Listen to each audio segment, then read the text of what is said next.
Hello guys, welcome to our channel Vijay Kumar. मैं हूं Vijay. Now seventh point is information overload and no action. आजकल के social media के ज़माने में बहुत सारे लोग काफ़ी तरह का कंटेंट अपलोड करते हैं, like motivation, news and success stories, जिसमें काफ़ी सारे फेक भी होते हैं। तो इससे क्या होता है कि हमें इन्फॉर्मेशन तो काफ़ी मिल जाती है, तो हम सोचते हैं कि ये तो बाद में कर लेंगे, तो कोई दिक्कत नहीं है, और हमें एक्शन कभी लेते ही नहीं उस पर। सो हमें क्या करना है कि इन्फॉर्मेशन कम ले, लेकिन उसको इम्प्लीमेंट जरूर करें। And our next topic is that is सबसे important, short term thinking. Short term thinking वजह से ही काफ़ी सारे लोग कंफर्ट जोन में फंसते हैं। सब एक दूसरे से इंटरकनेक्टेड है, क्योंकि जब आदमी शॉर्ट टर्म के लिए सोचता है तो वो तो सोचता है कि बस अभी 10-15 हज़ार मिल जाए, बस काम चल जाएगा और चीज़ें मैनेज हो जाएंगी। क्यों फिक्स उसकी माइंडसेट ही यही तक है कि वो आगे ग्रो करने सोचेगा ही नहीं।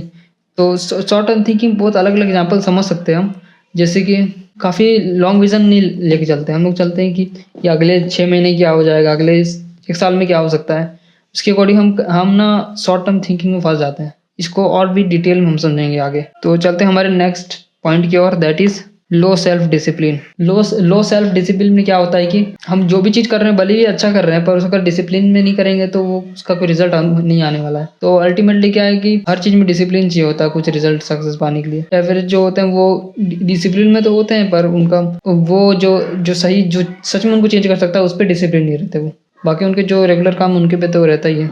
सो हम लोग चलते हैं नेक्स्ट पॉइंट की ओर, that is 10th point is fixed mindset. दो तरह का माइंडसेट होता है, पहला है फिक्स माइंडसेट और दूसरा होता है ग्रोथ माइंडसेट। तो फिक्स माइंडसेट में क्या होता है, ये ग्राफ इस तरीके से होता है, इस तरीके से, इसमें कोई ग्रोथ नहीं है।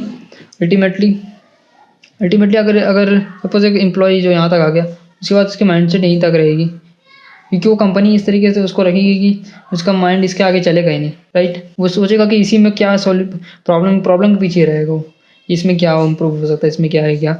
उसके अलावा उसकी think out of the box thinking करने की उसकी कैपेबिलिटी ही नहीं होती। और ग्रोथ माइंडसेट क्या होता है कि ग्रोथ माइंडसेट में हम नई नई चीज़ें एक्सप्लोर करके अपने अपने थिंकिंग को स्ट्रॉन्ग करते हैं, लाइक दिस।